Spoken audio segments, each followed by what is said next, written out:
Good morning everyone. शुरू करते हैं 9th क्लास के मैथ चैप्टर सेकंड पॉलिनोमियल्स। सबसे पहले देखते हैं इंट्रोडक्शन, क्या होता है पॉलिनोमियल्स। बेसिकली पॉलिनोमियल में हम दो चीज़ों के बारे में पढ़ते हैं। पहला वेरिएबल, दूसरा कांस्टेंट्स। वेरिएबल क्या होते हैं? वेरिएबल ए से लेके Z, A B C and so on, X Y Z, ये जो भी लेटर्स होते हैं ये सब वेरिएबल्स कहे जाते हैं। कांस्टेंट वो होते हैं जो नंबर्स, जैसे 0 1 2 एंड सो ऑन, ये सारे नंबर्स, ये निगेटिव पॉजिटिव दोनों हो सकते हैं। ये अगर पॉजिटिव है तो -1 -2 -3 एंड सो ऑन, ये भी सारे कांस्टेंट ही बोले जाएंगे। मतलब जितने भी नंबर्स हैं वो सारे के सारे कांस्टेंट होते हैं। वेरिएबल्स जितने भी लेटर्स हैं उनको वेरिएबल्स इसलिए क्योंकि जितने वेरिएबल्स होते हैं इनकी वैल्यू फिक्स नहीं होती, ये क्वेश्चन टू क्वेश्चन चेंज होता रहता है। अगर हमने लिया मान लीजिए x+2 = 7 और एक जगह लिया x - 3 = 8, तो अगर देखते हैं यहाँ पे x+2 = 7 तो यहाँ पे 5 होगा क्योंकि 5 + 2 = 7। x - 3 = 8 है तो यहाँ पे 11 होगा क्योंकि 11 - 3 = 8। इस तरीके से देख रहे हैं कि ये भी x है और ये भी x है, लेकिन क्वेश्चन चेंज होने से इसकी वैल्यू भी चेंज हो रही है, इसलिए इसे वेरिएबल कहते हैं। वेरिएबल्स का मतलब होता है a quantity which can very, a quantity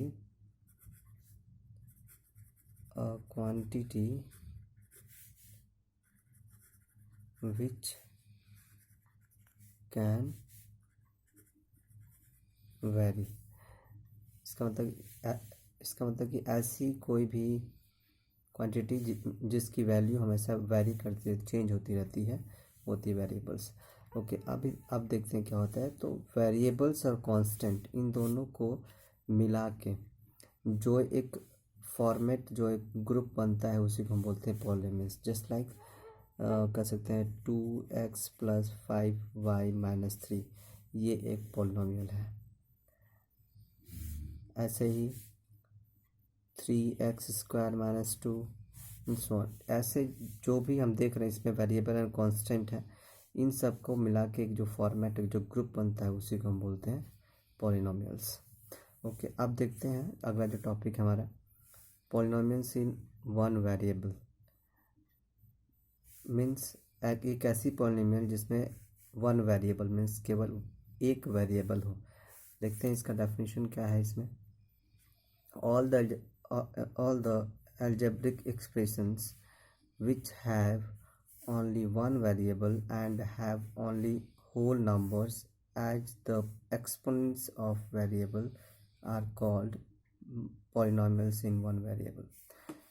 कह रहा है कि कोई भी एक algebraic expression जिसमें वेरिएबल एक ही, one variable, only one variable होना चाहिए, और ये भी है कि जो उसके एक्सपोनेंट्स होंगे। एक्सपोनेंट्स क्या होता है ये आपने छोटी क्लास में पढ़ा होगा, वैसे मैं अभी क्लियर कर रहा हूँ।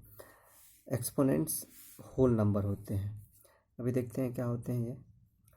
तो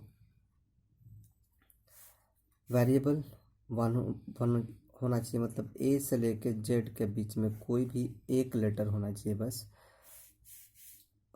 एक्सपोनेंट्स होल नंबर में, जैसे मान लीजिए हमने लिखा 2x², तो इस वेरिएबल का जो एक्सपोनेंट है ये 2 है। ये 2 हमेशा होल नंबर में होना चाहिए। अगर ये होल नंबर में नहीं है, अगर सपोज कि हमने लिखा 3x - 2, तो ये पॉलिनोमियल नहीं कहा जाएगा क्योंकि यहाँ पे इसका पावर माइनस में है, निगेटिव है, ये होल नंबर नहीं है। तो जो एक्सपोनेंट है वो होल नंबर में होना चाहिए, और उस इक्वेशन में बस एक ही वेरिएबल होना चाहिए। वेरिएबल एक, या तो x हो, y हो, a हो, z हो, कुछ भी हो, एक ही वेरिएबल होगा, तो उसे बोलेंगे polynomials in one variable. Okay, अगला जो देखते हैं वो है हमारा टर्म्स क्या होते हैं। एक एग्जांपल लेते हैं, जैसे लिखते हैं हम 2x square minus 3x plus 4। इसमें देख, ये एक पॉलिनोमियल है। आप देखते हैं इसमें टर्म्स क्या होते हैं। तो जो ये ग्रुप बना है, इस ग्रुप में माइनस या प्लस हो सकता है, यहाँ भी प्लस हो, यहाँ माइनस हो, इससे कोई मतलब नहीं होता। लेकिन अगर जो ग्रुप बना है, जो भी इसको बोलते हैं अलजेब्रिक एक्सप्रेशंस, इसको क्या बोलते हैं, अलजेब्रिक एक्सप्रेशन। तो जो भी अलजेब्रिक एक्सप्रेशन है उसमें माइनस या प्लस से जो भी ग्रुप अलग अलग होते हैं, उस ग्रुप को हम एक टर्म, जैसे ये एक टर्म हो गया, ये एक टर्म हो गया, और ये भी एक टर्म हो गया। क्लियर हो गया होगा आई थिंक। जो भी अलजेब्रिक एक्सप्रेशन या पॉलिनोमियल होगा, उसमें प्लस या माइनस से जो भी ग्रुप अलग अलग होंगे या अलग किए जाएंगे, उनको हम वन टर्म कहेंगे। तो ये एक टर्म हुआ, ये एक टर्म हुआ, और ये एक टर्म। इट मीन्स इस पॉलिनोमियल में टोटल 3 टर्म्स हैं। ओके, अगला हमारा जो टॉपिक है वो है कोफिशिएंट्स क्या होते हैं। कोफिशिएंट्स बेसिकली किसी भी पॉलिनोमियल में वेरिएबल के साथ मल्टीप्लाई किए गए कांस्टेंट वैल्यू होती है। जैसे अभी इस ये एग्जांपल है, देखते हैं यहाँ पे -x³ plus 4x square plus 7x minus 2। इसमें देखते हैं हर एक टर्म में क्या क्या कोफिशिएंट्स है। तो अगर पहले टर्म की हम बात करें इस टर्म में, तो इसमें कोई भी कांस्टेंट वैल्यू मल्टीप्लाई नहीं है। अब कोई भी नहीं तो हम 1 मान सकते हैं, और आगे माइनस है तो इसकी क्या होगी, -4 कोफिशिएंट्स। दूसरे टर्म में जो वेरिएबल है x, इसके साथ कौन सा कांस्टेंट टर्म है, तो 4, तो इसका कोफिशिएंट क्या हो गया, 4। इस टर्म में कौन सा है, तो 7, तो इसका हो गया 7। इसमें तो हमारा माने, अब इसमें तो कोई हमारा वेरिएबल है ही नहीं, तो इसको हम कोफिशिएंट नहीं बोलेंगे, क्योंकि इसमें कोई वेरिएबल नहीं है। कोफिशिएंट तभी कहा जाएगा जब कोई भी कांस्टेंट वैल्यू किसी वेरिएबल के साथ मल्टीप्लाई में होगा। क्लियर हो गया होगा कोफिशिएंट्स क्या होते हैं। कोफिशिएंट्स एक कांस्टेंट वैल्यू होते हैं जो किसी भी पॉलिनोमियल या किसी भी एक्सप्रेशन के टर्म्स में वेरिएबल के साथ मल्टीप्लाई होते हैं। वो वेरिएबल कुछ भी हो सकता है, ए से लेकर जेड के बीच, एक्सपोनेंट पावर कुछ भी हो सकता है, उसे कोई मैटर नहीं करता। ओके, अगला जो हमें टर्म पढ़ना है वो है कांस्टेंट पॉलिनोमियल्स।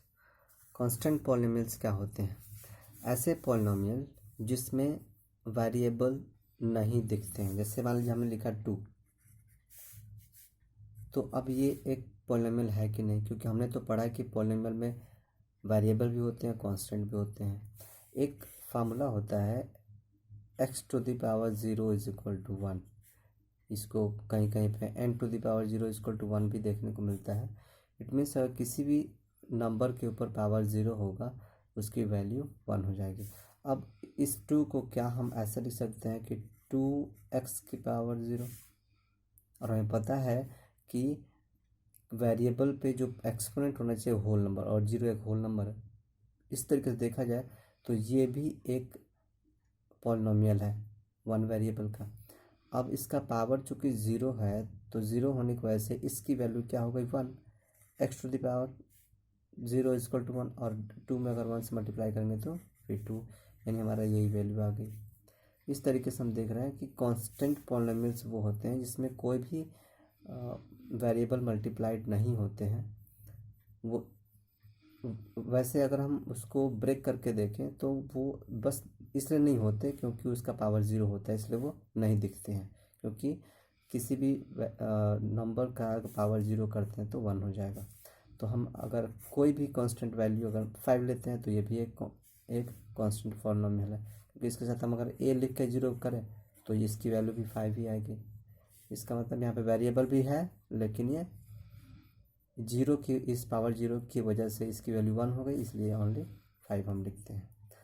तो जितने भी कांस्टेंट वैल्यूज हैं वो सभी के सभी क्या है, कांस्टेंट पॉलिनोमियल्स है। ओके, अगला पॉइंट, ज़ीरो पॉलिनोमियल्स क्या होते हैं। जो भी ज़ीरो हमारा है, ज़ीरो वैल्यू को हम बोलते हैं zero polynomial, zero polynomial. Polynomial. वो इसलिए क्योंकि वही सेम कंडीशन अगर जीरो के साथ हम कोई वैल्यू लेके पावर जीरो करें, या यहाँ पे तो हम इसकी वैल्यू कुछ भी रखें, अगर पावर टू भी रखते हैं तो भी इसकी वैल्यू क्या आएगी, ज़ीरो, क्योंकि zero multiply by any number is zero. तो इस तरीके से ज़ीरो एक क्या है, ज़ीरो पॉलिनॉमियल है, क्योंकि इसके साथ भी हम कोई भी वेरिएबल रख के कोई भी एक्सपोनेंट रख सकते हैं, लेकिन उसकी एक्चुअल वैल्यू अगर हम देखेंगे तो ज़ीरो ही आएगी। इस तरह से ज़ीरो पॉलिनॉमियल ज़ीरो को हम बोलते हैं। अब हम ये देखते हैं कि अगर कोई पॉलिनॉमियल दिया गया है तो हम कैसे पता लगाएं कि हाँ वो पॉलिनॉमियल है या नहीं है। अभी हमने पढ़ा था कि पावर होल नंबर में होना चाहिए। पहला देखते हैं हम, इसका पावर तो ठीक है, अगर कुछ नहीं तो वन मानेंगे। इस एक्स की पावर क्या हो जाएगी, अगर ये बटे में है तो हमें पता है कि वन अपर में N to the power one या एम अगर लिखें तो ये क्या होता है, N to the power minus M. जो डिनोमिनेटर में होगा वो जब न्यूमरेटर बनता है तो उसका पावर निगेटिव हो जाता है। इट मीन्स ये हमारा हो जाएगा X plus X to the power minus one. इस तरह से देखें अगर इसमें, तो ये एक ऐसा वैल्यू है जिसमें कि पावर यानी एक्सपोनेंट निगेटिव वैल्यू है और ये होल नंबर नहीं है, इसलिए ये एक पॉलिनॉमियल नहीं है। अगला देखें, अगर under root X plus three, हमें पता है कि अंडर रूट को अगर हम चेंज करेंगे तो ये होता है एक्स की पावर वन बटे में टू। अंडर स्क्वायर रूट को वन बाई टू लिखते हैं और प्लस थ्री। अब अगर हम इसको सॉल्व करेंगे वन बाई टू को तो ये एक होल नंबर नहीं है। अगर किसी भी वेरिएबल का पावर होल नंबर नहीं होता है इट मीन्स कि वो एक पॉलिनॉमियल नहीं है। यहाँ भी सेम कंडीशन है, जैसे यहाँ पे क्यूब स्क्वायर है, सॉरी स्क्वायर रूट है, वैसे यहाँ पे क्यूब रूट है, तो इसको हम क्या लिखेंगे, वाई की पावर वन अपन में थ्री, और ये भी एक होल नंबर नहीं है, इसलिए ये भी एक पॉलिनॉमियल नहीं है। इन केस हम यही देख रहे हैं कि पॉलिनॉमियल होने के लिए एक्सपोनेंट हमेशा होल नंबर होना चाहिए, अगर होल नंबर में नहीं है तो वो पॉलिनॉमियल नहीं कहा जाएगा। ओके, अगला जो पॉइंट हमें पढ़ना है वो है how polynomials can be denoted. किसी भी पॉलिनॉमियल को हम कैसे डिनोट करते हैं ये हमें देखना है। Okay, if the variable in a polynomial is X, we may denote the polynomials by px और qx और rx। अगर किसी भी पॉलिनॉमियल में जो वेरिएबल है अगर x है तो उस पॉलिनॉमियल को हम डिनोट करने के लिए हम उस वेरिएबल को ब्रैकेट के अंदर रखते हैं और बाहर हम या तो p लिख सकते हैं या q लिख सकते हैं या r लिख सकते हैं या g लिख सकते हैं, ऐसे कुछ भी हम लिख सकते हैं, बट ये ब्रैकेट के अंदर हमें वही वेरिएबल होना चाहिए जो उस पॉलिनॉमियल के अंदर है। जैसे एग्जांपल लेते हैं, अगर हमने लिखा मान लीजिए कि x square plus two x minus four, तो अगर इसको डिनोट करना होगा तो हम इसको डिनोट कर सकते हैं पी एक्स। लेकिन अगर यहीं पे होगा Y square minus three Y plus four, तो अब इसको हम अगर डिनोट करेंगे तो इसको पी वाई लिखना पड़ेगा, क्योंकि इसमें वेरिएबल एक्स नहीं वाई है, इसलिए ब्रैकेट में क्या हो जाएगा यहाँ पे वाई। तो इस तरीके से हम किसी भी पॉलिनॉमियल को डिनोट कर सकते हैं। हम p के जगह पे q भी लिख सकते हैं, r भी लिख सकते हैं, g भी लिख सकते हैं, k भी लिख सकते हैं। ये हमें कोई डिफाइन नहीं है कि हमें यही चीज़ लिखनी है, बट हमें px सबसे ज़्यादा लिखते हैं, फिर qx लिखते हैं, फिर rx लिखते हैं। ये बस एक बस डिनोट करने का तरीका है, बट ये चीज़ ध्यान रखना है कि ब्रैकेट के अंदर हमें उसी वेरिएबल को रखनी है जो उस पॉलिनॉमियल में यूज़ हुआ है। ओके, अगला पॉइंट जो हमें पढ़ना है वो है डिग्री ऑफ पॉलिनॉमियल्स।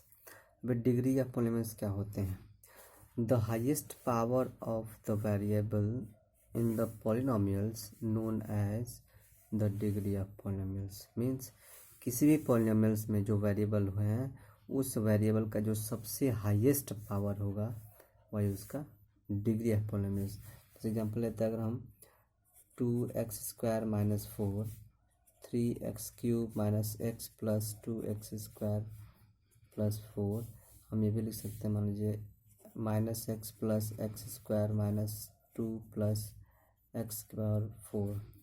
कैसे भी एक हमने 3 यहाँ पे एग्जांपल लिए हैं।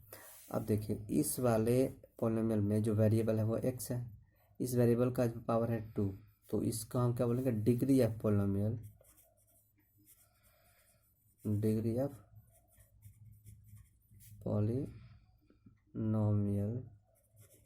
यहाँ पे क्या हो जाएगा 2, क्योंकि इसके मैक्सिमम पावर कितनी है 2 है, तो इसका डिग्री क्या हो जाएगा 2। उसी तरह से इसमें देखें हम, तो इसमें जो वेरिएबल है वो है एक्स, और एक्स की मैक्सिमम पावर 3, यहाँ पे 3 है, 1 यहाँ पे 2, तो इसमें मैक्सिमम पावर क्या, हाईएस्ट पावर 3 है, तो इसका डिग्री क्या हो जाएगा 3। उस तरह इसमें देखें हम, यहाँ भी एक्स, यहाँ भी इसका वेरिएबल एक्स है लेकिन मैक्सिमम पावर क्या है 4, ये हो जाएगा हमारा 4। ये होता है हमारा डिग्री ऑफ पॉलिनोमियल्स। किसी भी पॉलिनोमियल के वेरिएबल पे जो भी हाईएस्ट पावर होगा वही पावर उस पॉलिनोमियल का डिग्री ऑफ पॉलिनोमियल्स कहलाता है। 2 पॉइंट्स यहाँ पे इंपॉर्टेंट वो देखते हैं। The degree of a non zero constant polynomial is 0। अगर एक कांस्टेंट पॉलिनोमियल है और वो ज़ीरो नहीं है, नॉन जीरो होना चाहिए, तो उसका जो डिग्री होगा वो 0। ऐसा इसलिए क्योंकि हमने पढ़ा अभी कि कांस्टेंट पॉलिनोमियल वो होता है, कोई भी कांस्टेंट वैल्यू अगर हमने 2 लिखा तो ये एक कांस्टेंट पॉलिनोमियल है, क्योंकि हम इसको 2 की पावर x 2x की पावर 0 लिख सकते हैं। और यही कह रहा है कि डिग्री ऑफ पॉलिनोमियल, तो डिग्री क्या होगा, वेरिएबल पे जो पावर होगा, वेरिएबल x है, इस पे पावर क्या है 0, तो ये 0 होने की वजह से ही ये कांस्टेंट है। इसलिए the degree of non zero, ये ध्यान रखना है, नॉन जीरो मतलब 0 नहीं होना चाहिए, non zero constant polynomial is 0। जो भी अगर नॉन जीरो कांस्टेंट पॉलिनोमियल जैसे 2, 4, 9, 7, 100, 700 जो भी हम लेते हैं वो सभी एक कांस्टेंट पॉलिनोमियल है और उसकी डिग्री क्या होगी 0। अगला जो इम्पोर्टेंट पॉइंट है वो है the degree of zero polynomial is not defined. अब ये है कि अगर वो जीरो पॉलिनोमियल है, जीरो पॉलिनोमियल मतलब 0, तो इसकी डिग्री डिफाइंड नहीं है। ऐसा इसलिए देखते हैं क्योंकि अगर हम मान लीजिए 0x की पावर लिखते हैं 1, या 0x की पावर लिखते हैं 2, या 0x की पावर लिखते हैं 4, या 0x की पावर लिखते हैं 1000, अगर हम कुछ भी लिखते हैं यहाँ पे तो इसका मतलब भी 0 हो जाएगा, एक्चुअल वैल्यू इसकी भी क्या हो जाएगी 0 आएगी, क्योंकि 0 को किसी भी नंबर में मल्टीप्लाई करेंगे तो 0 आएगा। इसकी भी एक्चुअल वैल्यू क्या आएगी 0, इसकी भी एक्चुअल वैल्यू क्या आएगी 0, और इसकी भी एक्चुअल वैल्यू क्या आएगी 0, क्योंकि 0 को किसी में मल्टीप्लाई करेंगे तो 0। इसलिए वेरिएबल का जो डिग्री है या पावर है वो हम उससे हमें कोई मतलब नहीं है, कोई लेना देना नहीं है। इसलिए यहाँ पे कहा गया है the degree of zero polynomial is not defined. ये डिफाइंड नहीं है कि हमें जीरो पॉलिनोमियल का डिग्री क्या होगा, क्योंकि कुछ भी होगा उसकी वैल्यू 0 ही आएगी। ओके, अगला जो हमें टॉपिक पढ़ना है वो है टाइप्स ऑफ पॉलिनोमियल्स।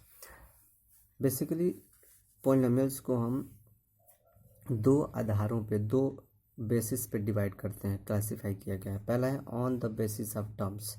हमने टर्म्स पहले ही पढ़ चुके हैं कि कोई भी पॉलिनोमियल में जो कांस्टेंट और वेरिएबल के जो ग्रुप हैं वो अगर प्लस या माइनस से सेपरेट होते हैं तो उन्हें हम टर्म्स कहते हैं। इसी तरह से टर्म्स के आधार पे पॉलिनोमियल्स को 3 पार्ट में बेसिकली डिवाइड किया गया। ऐसा नहीं कि बस 3 ही है, और भी हैं, बट बेसिकली हमने अभी 3 एग्जाम्पल लिए हैं। उसी तरह से on the basis of degree, degree भी हमने अभी पढ़ा कि डिग्री क्या होता है। तो देखते हैं, टर्म्स जब 1 होगा तो उसे बोलते हैं मोनोमियल, क्योंकि मोनो का मतलब होता है 1। तो अगर किसी भी पॉलिनोमियल में एक ही टर्म है तो हम उसको क्या बोलेंगे मोनोमियल। जैसे यहाँ देखिए, यहाँ पे एक ही टर्म है, यहाँ पे कोई प्लस माइनस नहीं है, ये भी यहाँ भी एक ही टर्म है और यहाँ भी एक ही टर्म है। ये तीनों के तीनों क्या है मोनोमियल है, क्योंकि यहाँ पे एक ही टर्म है, 1 टर्म। बाइनोमियल, बाई का मतलब होता है 2, TW, बाई का मतलब होता है 2, मतलब ऐसा पॉलिनोमियल जिसमें 2 टर्म्स होंगे, 2 टर्म्स। देखिए यहाँ पे प्लस है तो एक टर्म ये हो गया और एक टर्म ये हो गया। हमने कहा था कि प्लस या माइनस से सेपरेट होंगे, यहाँ देखिए माइनस, तो एक टर्म ये हो गया और एक टर्म ये हो गया, यानी ये भी बाइनोमियल है और ये भी बाइनोमियल है। अगला ट्राइनोमियल।